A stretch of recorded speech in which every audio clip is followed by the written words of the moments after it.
What's going on, everyone? Welcome to the first official vlog here on KDM Productions. My name's Kendall Douglas, and this is my new 2008 Nissan 350Z.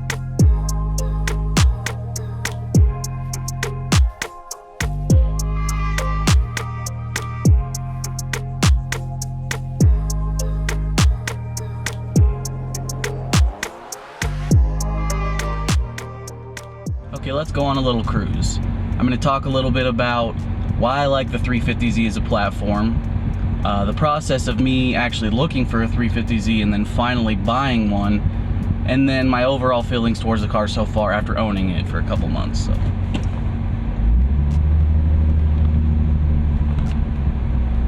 You're going to hear a scrape. That's why I don't go any lower.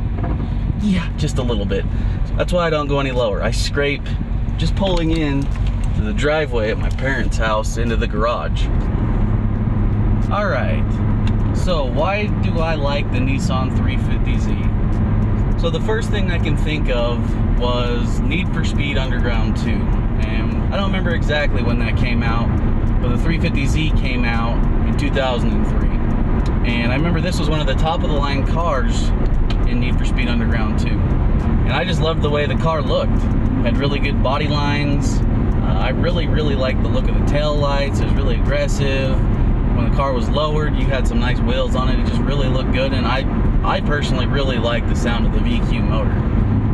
And that's the first memory I really have of the 350Z. I'm getting on later in life. You know, I've always enjoyed cars. And when I was little, we would go to car shows with my dad, and most of the cars that were there were either muscle cars or like really old classic cars like a Chevy Bel Air.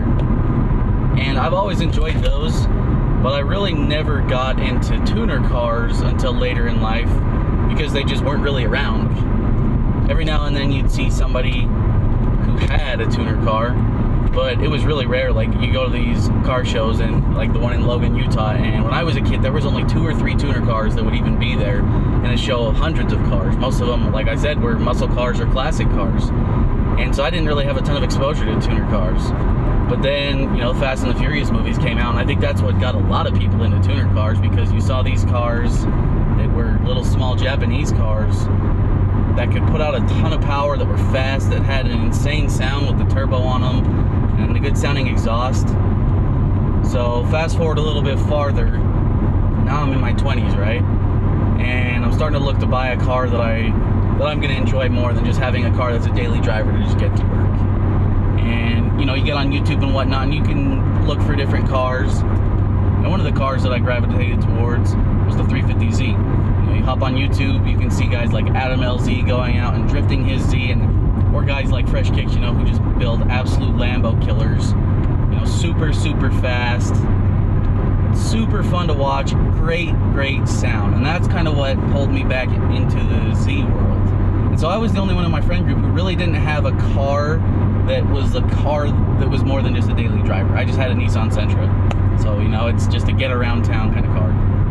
And so, I don't know, I started looking and seeing what kind of cars I could have got. And I started looking into the 350Z and G35. I don't know, I've really always loved the sound, and I've wanted to get one since I was a kid. It was a car I've wanted. I've always wanted an Evo too. That's a future goal, maybe next year or next couple of years. But so let's get into a little bit of the story of how I came to getting a 350Z. So I've been looking for a Z for close to 2 years, and I went and looked at a few, test drove a couple, but the one issue that I had was every single one I went and looked at, like, there was little issues with it. Like the first one I went and looked at, the door handles didn't work from the outside, so you have to roll down the windows every single time you're getting into the car just to get in, and I didn't want to have to, you know, take it apart and fix it just when I'm buying a car, you know. people had these cars with a ton of miles that were, you know, either rebuilt or salvage titles, and we're asking like the exact same price of a clean title car, because there's not very many here in Utah that people are selling. And I looked for like 2 years, and I didn't want an automatic, but it hit the point where I wanted one so bad that I was debating just going and buying an automatic just so I could have a Z. And you know, I was looking in states all around me. I was looking in Colorado, I was looking in Arizona, I was looking in Idaho, I was looking all over the place. And I was like, you know what, if I have to, I'll buy a flight ticket and go and fly and pick up a car just so I can have a Z. And there was a couple I was looking at down in Arizona, and I was literally looking for the ticket on Expedia to see how much tickets would be to fly down to go check out this car, right? I'm looking on KSL and I'm looking on Facebook, and I'm just looking to see if something will pop up, you know, maybe my luck will change. And like I said, like 2 or 3 weeks later, I don't remember how long, this car popped up, right? The seller was asking $10,000. It had less than 100,000 miles on it. It was new. It was a 2008, so it has the HR motor, the different transmission, different diff, and it was already on coilovers. It already had an exhaust, and I was like, you know what? I'm just gonna send it. It's a little more than I want to pay right now for a car, but you know what? Let's go take it for a test drive. So I drove about 2 hours down to where the seller was at. Went and test drove it. I drove it for 2 minutes, and I was just like, dude, I'm coming back tomorrow and I'm buying this. Like, I don't know when an opportunity like this is gonna pop up again. I'm buying it. So drove home. Next day, my buddy drove me down. We went down, picked up the car, went through the bank, no issues. And I ended up getting the car at a really, really good price because the seller told me he was just tired of paying for it and not really driving it. So it worked out in the long run. So that's the moral of the story. Sometimes, you know, you get your hopes up for something that you think is gonna get lined up. You know, I really, really thought that I was gonna have to go to either Arizona or Idaho or something to go pick up a Z, because there was one in Arizona that I was about to just, you know, fly down and pull the trigger on. And then that one popped up that was by my parents' house, and it didn't work out, and I was bummed, man. I was like, because like when I was looking at that one, the one in Arizona sold, and I was like, man, I am never gonna get one of these cars. Maybe it's not meant to be. You know, maybe I should just get something where there's more out there. You know, I'm gonna be able to get one really quick and have a car. But then, you know, this one popped up and it worked out in the end. You know, I got the car with the engine that I wanted. I got the car with the seat package that I liked. Even though now that I've had the car for a while, I'm starting to regret leather seats, because it gets really, really hot in the summer, man. I'm already sick of just sweating just sitting down. So let's talk a little bit about future plans for this car, what I'm planning on doing with it. So the next thing I really, really want to do is I want to get some new seats. These seats, you know, they're 12 years old. They're that light tan kind of color, almost like a light brown. And I really want to get them. I really want to get some new seats, just because I think it'll look better, and I'm not going to be sweating just sitting in my car. You know, even with the AC on full, you still sweat with leather seats, man.